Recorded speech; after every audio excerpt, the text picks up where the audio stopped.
अब देखते हैं संसद के कुछ महत्वपूर्ण आर्टिकल। ये वेरी वेरी इंपॉर्टेंट आर्टिकल है, इन्हें समझें एक ही लाइन में। आर्टिकल 76 भारत का महान्यायवादी, अटर्नी जनरल ऑफ इंडिया, ये होता है भारत का सबसे बड़ा विधि अधिकारी। किसमें आता है? आर्टिकल 76 में। आपसे सीधा क्वेश्चन पूछेगा कि भारत के महान्यायवादी का जिक्र संविधान के किस अनुच्छेद में किया गया है, तो आप बताएंगे बच्चों आर्टिकल 76 में। दूसरा क्वेश्चन पूछेगा कि राज्यसभा के बारे में संविधान के किस अनुच्छेद में दिया गया है, तो आप बताएंगे आर्टिकल 80 में। आर्टिकल 80 राज्यसभा की संरचना।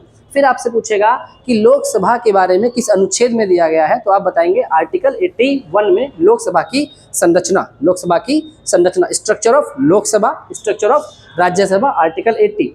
फिर आएगा दोनों सदनों की संयुक्त बैठक। संयुक्त बैठक को बोलते हैं ज्वाइंट सेशन। तो ज्वाइंट सेशन आता है बच्चों आर्टिकल 100A में, अनुच्छेद 108 में, है ना। तो ये ज्वाइंट सेशन कब होता है? ज्वाइंट सेशन जब दोनों सदनों को, यानी कि लोकसभा राज्यसभा को एक साथ बुलाया जाता है, तो उसे बोला जाता है ज्वाइंट सेशन या संयुक्त अधिवेशन, आता है आर्टिकल 108 में। वेरी वेरी इंपॉर्टेंट आर्टिकल है सारे के सारे।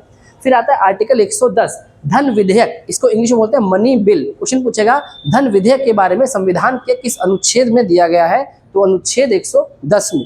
उसके बाद आता है आर्टिकल 111, यह है राष्ट्रपति की अनुमति या राष्ट्रपति की गैर अनुमति। दैट मीन्स कि अगर कोई बिल राष्ट्रपति के पास आता है तो राष्ट्रपति उस पर सिग्नेचर करता है या उसे पुनर्विचार के लिए लौटाता है या उसको मना करता है। तो राष्ट्रपति का मना करना ही कहलाता है राष्ट्रपति की वीटो। तो ये आता है आर्टिकल 111 में, यानी किसी बिल पर सिग्नेचर करना या ना करना, तो ये किस में आता है? आर्टिकल 111 में। और ना करने वाली बात को बोलते हैं राष्ट्रपति की वीटो, आर्टिकल 111।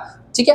नेक्स्ट आता है आर्टिकल 112 वार्षिक वित्तीय विवरण। वार्षिक वित्तीय विवरण, इसका मतलब होता है आपका बजट। इसका मतलब है जो पूरे साल का वित्तीय विवरण है वो आर्टिकल 112 में दिया गया है। आपसे पूछेगा बजट का उल्लेख किस अनुच्छेद में आता है, तो अनुच्छेद 112 में। ठीक है, लेकिन बजट को संविधान के अंदर वार्षिक वित्तीय विवरण बोलते हैं। ठीक है।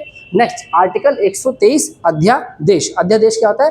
राष्ट्रपति द्वारा बनाया गया कानून अध्यादेश कहलाता है, वो आता है आर्टिकल 123 में। आपसे पूछेंगे कि अध्यादेश किस अनुच्छेद में आता है, तो आप बताएंगे आर्टिकल 123 में। तो ये अनुच्छेद हमने एक लाइन में कर लिए, समझ में आया। इससे आगे देखते हैं क्या होता है, आगे चलते हैं।